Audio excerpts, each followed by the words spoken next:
In one of your articles, you argue that the Obama administration doesn't want a war with Iran. The Pentagon, U.S. intelligence community, they're saying Iran does not have a nuclear bomb and hasn't decided whether or not to build a nuclear bomb. Iranians obviously gain nothing from a war. If nobody wants it, then why the drums of war? Why are they so loud? There are people that want a war.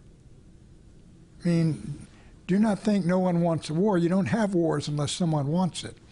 And quite clearly, the Israeli government would like to see the United States smash Iran's nuclear program, which they think is creating the conditions where Iran could, with one leap forward, get a bomb.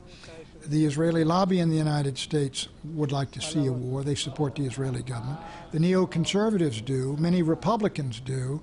There are many Americans who genuinely believe that if they believe Iran is moving toward a weapon, and if it is, they would favor military action to prevent it. There are a number of people that want a war. But is there really a vital threat coming from Iran as you see it? I don't know. I don't. Look, Iran is not. Iran, I mean, during the Cold War, with due respect, Soviet Union had thousands of weapons. They could have destroyed us in an afternoon, and we could have done the same thing. I was around during the Cuban Missile Crisis. That was genuinely terrifying. But Iran doesn't frighten me, and I don't think it should frighten the American people. They don't have a bomb.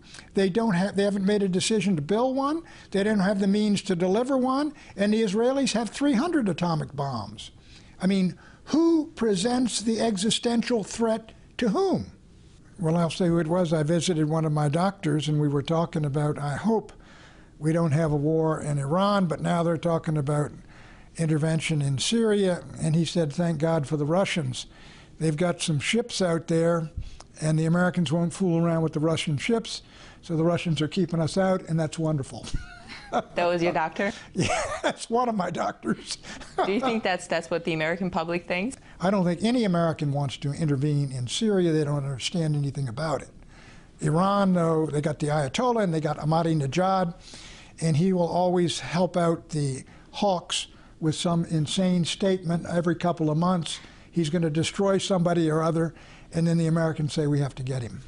What is the danger of such rhetoric? The danger of such rhetoric is that it leads to another war in the Middle East, which I think would be a disaster for my country, and I think it would be a disaster for the world economy, and I think it would be a disaster for the world. You know, I opposed Desert Storm back in 1991.